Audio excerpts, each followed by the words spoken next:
Donald J. Trump took the oath of office for the second time on January 20, 2025.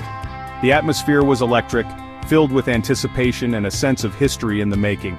He became the 47th President of the United States, a title he reclaimed after a tumultuous period in American politics. This inauguration marked the beginning of his second term, a moment that many thought would never come. It was a day filled with pomp and ceremony, showcasing the grandeur and tradition of American democracy. It was also a day of deep division, reflecting the polarized state of the nation. The nation watched, captivated and concerned as Trump returned to power. Millions tuned in from their homes, eager to witness this historic event. The inauguration took place in Washington, D.C., the heart of American political life. The city was buzzing with activity as people from all walks of life gathered to witness the event. Supporters and protesters flocked to the streets, security was tight, the atmosphere was tense with emotions running high on both sides. The day held immense significance not just for Trump, but for the entire nation. It represented a culmination of Trump's improbable journey back to the White House, a journey marked by controversy and resilience. After losing the 2020 election, he had spent years contesting the results and rallying his base, never conceding defeat.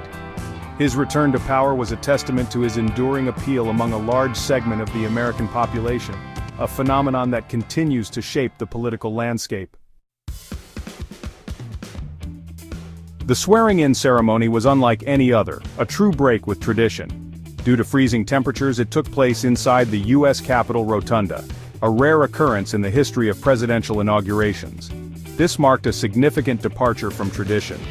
Trump, however, seemed unfazed by the change in venue.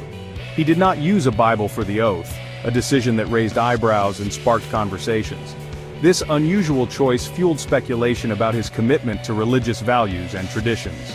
Justice Brett Kavanaugh, a Trump appointee, swore in Mike Pence as vice president, adding another layer of significance to the event. The ceremony was notably short and to the point, reflecting a no-nonsense approach. There was a palpable sense of urgency, a desire to dispense with formalities and move straight to the business of governing, which was evident in the expressions of the officials present. This no-nonsense approach resonated deeply with Trump's base, who appreciated the focus on action over ceremony. Trump's inaugural address was a vintage performance. He declared a golden age for America. He promised a thrilling new era. His words echoed themes from his first term. He railed against the radical left and their woke ideologies.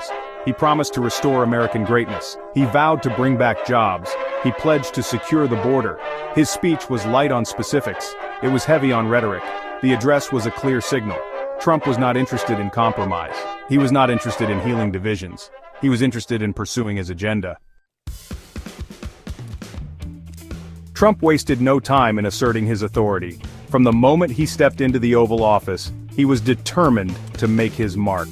He signed over 50 executive orders in his first week, a record-breaking number that left many in awe and others in shock. These orders covered a wide range of issues, from immigration to healthcare and even environmental regulations. They reflected his policy priorities and his vision for the country, aiming to fulfill his campaign promises swiftly. He declared a national emergency on the border, a move that allowed him to mobilize troops and allocate funds for border security. He promised to build a wall, a cornerstone of his campaign, and took immediate steps to start its construction. He withdrew from the Paris Climate Agreement, arguing that it was unfair to the United States and detrimental to its economy. He imposed tariffs on China, aiming to protect American jobs and industries from what he described as unfair trade practices.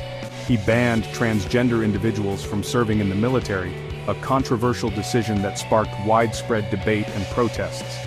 These actions sent shockwaves through Washington. They delighted his supporters, who saw him as a decisive leader. They horrified his critics, who viewed his moves as reckless. The message was clear: Trump was back. He was ready to shake things up, and he showed no signs of slowing down.